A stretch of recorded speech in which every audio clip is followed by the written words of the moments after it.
Hi friends, நம்ம விஜய் மல்லி ஸ்டோரியில் வந்து மல்லி வந்துட்டு விஜய் பார்க்கணும் அப்படின்னு சொல்லிட்டு ரொம்ப ஆர்வமாக இருக்காங்க. ஆனால் தேவசேனா வந்து பார்த்திங்கன்னா ரொம்ப அப்செட்டான நிலைமையில் இருக்காங்க.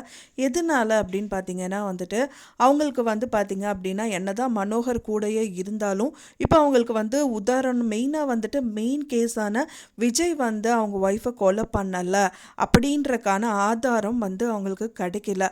ஸோ அதனால வந்துட்டு ரொம்பவே அப்செட்டாக இருக்காங்க. இப்போ வெண்பாவை வேணால் காப்பாற்றிடலாம் அவங்க கஸ்டடியில். ஸோ அதுக்கான ஆதாரங்கள் இவங்க எல்லாமே, அதாவது அரவிந்த் வந்து வீடியோ ரெக்கார்ட் பண்ணார் பார்த்தீங்களா, ஸோ அதை வச்சுட்டு வெண்பாவை வேணாம் மீட்டுக்கலாமே தவிர இப்போ விஜயை வெளியில் கொண்டு வரக்கு ஸ்ட்ராங்கான ஆதாரம் எதுவுமே இல்லை. பட் ஆனால் ஸ்ட்ராங்கான ஆதாரமாக ராஜிக்கு ரஞ்சிதா இருக்காங்க. ஏன்னா ரஞ்சிதா தான் வந்து நேரில் பார்த்த சாட்சி அப்படின்னு சொல்லிட்டு கோர்ட்டில் முதலே சொல்லியிருக்காங்க. ஸோ இதனால் வந்து பார்த்திங்கன்னா தேவசேனா கொஞ்சம் அப்செட்டாக இருக்காங்க. அப்போ வந்து பார்த்திங்கன்னா மல்லி கேட்குறாங்க, என்ன மேடம் ஏன் ஒரு மாதிரி அப்செட்டாக இருக்கீங்க அப்படிங்கிற மாதிரி கேட்குறாங்க. அப்போ தான் சொல்கிறாங்க, நாளைக்கு என்ன தான் கோர்ட்டில் நம்ம போனாலும் செஞ்சாலும் எனக்கு பெருசாலாம் வாதாடுறதுக்கு ஒன்றுமே கிடைக்கல மல்லி.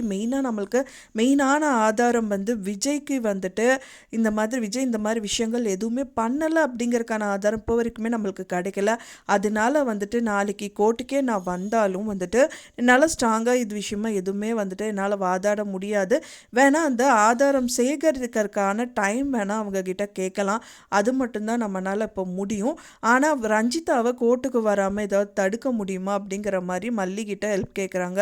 அப்போ வந்து மல்லி சொல்கிறாங்க, ஓகே மேடம், அதுக்கான ஆட்கள் எங்கிட்ட நிறைய பேர் இருக்காங்க. ஸோ அவங்கள வச்சு நான் ஏதாவது ஒரு விஷயம் பண்ணுறேன், அவங்க வராமல் நம்ம பார்த்துக்கலாம் அப்படிங்கிற மாதிரி சொல்கிறாங்க. இன்னொரு சைடில் அரவிந்த் வந்து பார்த்திங்கன்னா ராஜியோட ஆஃபீஸில் வந்து சேரணும் வேலைக்கு அப்படின்னு சொல்லிட்டு வந்திருக்காரு.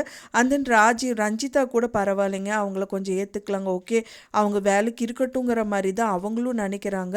பட் ஆனால் ராஜி வந்து நிறைய யோசிக்கிறாங்க. ஏன் எதனால உனக்கு என்ன வண்டி இல்லாமையா இருக்குன்னா, வண்டி விற்று தான் நான் மல்லிக்கு வந்து கொடுத்தேன். என்னதான் இருந்தாலும் ஒரு காலத்தில் வந்து விஜய் எனக்கு நிறைய ஹெல்ப் பண்ணியிருக்காரு. ஸோ மல்லி கேட்கும்போது அவங்களுக்கு இது கூட பண்ணலைன்னா நல்லா இருக்காதுன்னு சொல்லிட்டு தான் என்னோட கேபை விற்று மல்லிக்கு அந்த பணத்தை கொடுத்தேன், 5,00,000 கொடுத்தேன் அப்படிங்கிற மாதிரி சொல்கிறாங்க. ஸோ அந்த 5,00,000 வச்சு தான் தேவசேனா கிட்ட வந்து அவங்க வந்து பேசிகிட்டு இருக்காங்க. ஸோ இந்த மாதிரி விஷயங்கள் போயிட்டுருக்கு. இப்போ நான் எனக்கு வேலையே இல்லை, உங்கள் ஆஃபீஸில் ஏதாவது வேலை கொடுத்தீங்க, டிரைவர் வேலை கொடுத்தீங்கன்னா நான் பண்ணுறேன் அப்படிங்கிற மாதிரி அங்கே வந்து நிற்கிறாங்க.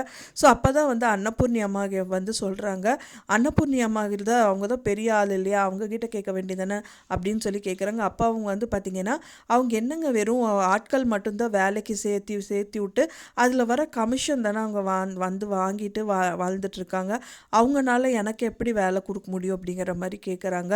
ஸோ இருந்தாலும் ஒரு டயத்தில் இன்னொரு வாட்டி அன்னபூர்ணி அம்மாவும் என் காலில் வந்து பிடிக்க தான் செய்வாங்கிற மாதிரி ரொம்ப கெத்தாக பேசுறது மட்டும் இல்லாமல் இங்கேருந்து கிளம்பு அப்படிங்கிற மாதிரி சொல்லிவிட்டு அங்கேருந்து கிளம்பி போயிடுறாங்க.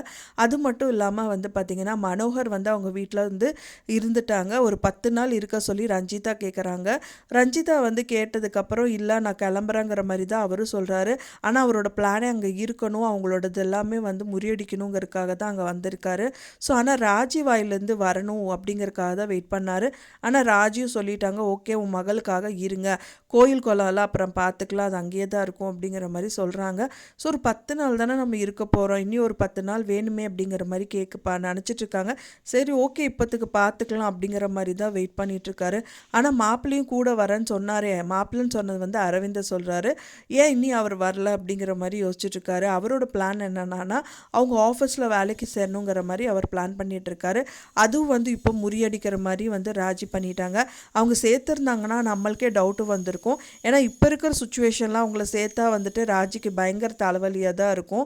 ஏன்னா இவங்களே வந்து பார்த்திங்கன்னா அவங்களோட ஆள் தான் வந்துட்டு அரவிந்த் அப்படிங்கிறது வந்து இவங்களுக்கு நல்லாவே தெரியும். ஸோ அப்படி இருக்கும்போது அரவிந்தை நம்ம ஆஃபீஸில் சேர்த்திக்கிட்டாங்கன்னா ஏதோ ஒரு விஷயங்கள் ஏதாவது பண்ணிடுவாரோன்னு சொல்லி பயந்துட்டு தான் ராஜி அரவிந்தை வந்துட்டு அவங்க ஆஃபீஸில் சேர்க்கலை அப்படின்னு தான் எதிர்பார்க்கப்படுது. கண்டிப்பாக அந்த ரீசனுக்காக மட்டும்தான் இருக்கும். என்ன வேணால் அவன் சொல்லட்டும், இந்த நிலைமையில் அவனை சேர்த்துக்கிறது நம்மளுக்கு தான் டேஞ்சரு அப்படின்னு சொல்லிட்டு அவங்க ஒதுங்கிட்டாங்க அப்படின்னே சொல்லலாம். ஸோ இந்த மாதிரி வந்து விஷயங்கள் எல்லாமே போயிட்டுருக்கு. பட் ஆனால் வந்துட்டு கூடிய விரைவில் அவங்களுக்கு சாட்சி கண்டிப்பாக கிடைக்கணும். ஏதோ ஒரு சாட்சியோ இல்லை வந்துட்டு ஆதாரங்கள் அவங்க கையில் கிடைச்சா மட்டும்தான் விஜயை வந்து கோர்ட்லேருந்து வெளியில், அதாவது ஜெயிலேருந்து வெளியில் கொண்டு வர முடியும். இப்போ விஜய் வந்துட்டு கோர்ட்டுக்கு வர இருக்காரு, வரவும் வந்துட்டாருன்னே வச்சுக்கோங்க. அது இந்த மாதிரி தான் ப்ரோமோவில் காமிக்க காமிச்சிருக்காங்க. இப்போ விஜய் கோர்ட்டுக்கு வந்ததுக்கப்புறம் நிஷா அண்ட் கதிரேஷன் வந்து அவங்கள முறைச்சி பார்க்குறாங்க விஜயை. ஸோ இந்த மாதிரி விஷயங்கள் எல்லாமே நடக்குது. என்னதான் அவங்க முறைச்சி பார்த்தாலும் செஞ்சாலும் வந்துட்டு ஏதாவது ஒரு விஷயங்கள் கண்டிப்பாக வந்துட்டு மல்லிக்கு சாதகமாக இத்தனையும் வந்து பண்ணி கொடுத்த கடவுள் அவங்களுக்கு ஒரு சாட்சி ஆதாரத்தை வந்து ரெடி பண்ண மாட்டாரா? கூடிய விரைவிலே நான் அவர் பண்ணி கொடுப்பாரு அப்படின்னு தான் எதிர்பார்க்கப்படுது. ஸோ நீங்கள் என்ன நினைக்கிறீங்க அப்படின்னு சொல்லிட்டு உங்களோட கருத்துக்களை மறக்காமல் எனக்கு கமெண்டில் ஷேர் பண்ணுங்கள். நான் சொன்ன இந்த தகவல் உங்களுக்கு பிடிச்சிருக்குன்னு நினைக்கிறேன் ஃப்ரெண்ட்ஸ். பிடிச்சிருந்தா மறக்காமல் லைக் பண்ணுங்கள், ஷேர் பண்ணுங்கள், கமெண்ட் பண்ணுங்கள், சப்ஸ்கிரைப் பண்ணுங்கள். மேலும் இன்னொரு மல்லி சீரியல் அப்டேட்டோட நெக்ஸ்ட் மீட் பண்ணுறேன். தேங்க்ஸ் ஃபார் வாட்சிங் வீடியோ ஃப்ரெண்ட்ஸ். நெக்ஸ்ட் வீடியோவில் பார்க்கலாம்.